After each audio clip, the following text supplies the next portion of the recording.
Gurgaon police has not been able to retrieve footage from the hard disk of the digital video recorder connected to 6 CCTV cameras, as it turned out to be corrupt.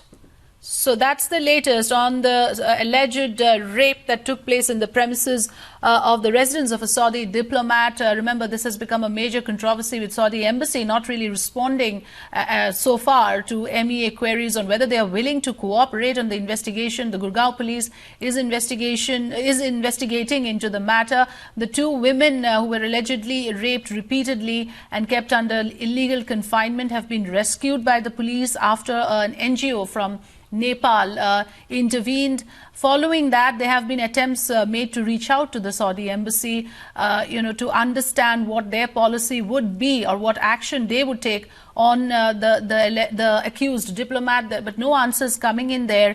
And India may actually now expel this diplomat, is what we are hearing, if the provisions of the Vienna Convention allow the MEA to do so. Aditya Raj Kaul joining me on the phone line. Aditya, we've been understanding that there are a lot of complications in this issue because the individuals involved are not Indian citizens, even though the crime has taken place on Indian territory. But now we hear that there have been some anomalies about the kind of CCTV footage that could have been available, but is now no longer.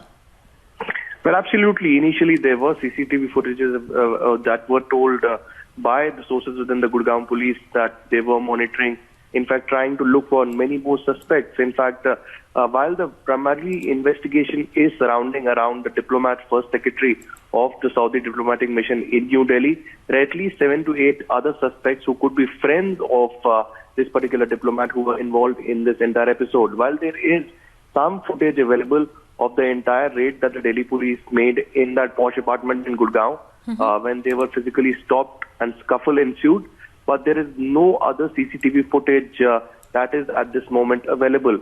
Now, police sources are also telling Times Now that that particular house is now not in their reach, because the diplomatic house, they cannot enter inside that particular location without the diplomatic immunity being waived off. The Indian government sources are also maintaining that they are waiting for a response from the diplomatic mission of Saudi.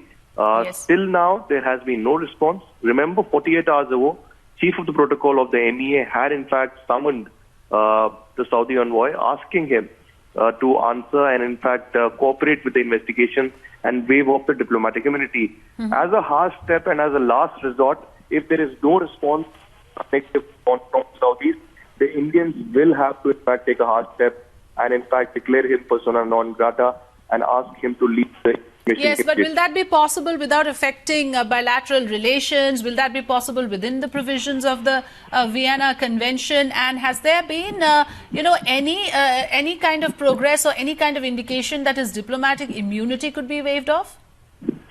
Well, the procedure for the diplomatic immunity to be waived off is a little complicated. It's not just the host country which is involved. Of course, the host country demands the same, but the primary concern here is that the country of origin, the parent country, will have to come on board on the same line. Yes. Even in previous cases of such criminal cases, both the countries are on board, and only then the prosecution can go ahead and the diplomatic immunity is really waived off. That clearly hasn't happened in this particular case, because the Saudis from the very beginning are maintaining that these allegations are false. They are saying that they want a clarification from the Ministry of External Affairs, even as they have asked the diplomat concerned to leave his Gurgaon apartment and stay within the premises of the Saudi embassy in Paschimi Marg of New Delhi. But the question really is, how much time will India take to declare him as a persona non grata and in fact expel him from Indian mission here in New Delhi? Of course, they are waiting and giving ample opportunity to the Saudi embassy and the Saudi mission to really cooperate with the police, but till now they haven't officially heard a word. The Indian Ministry of External Affairs spokesperson has told Times Now that they are waiting for a formal communication from... Yes, so if that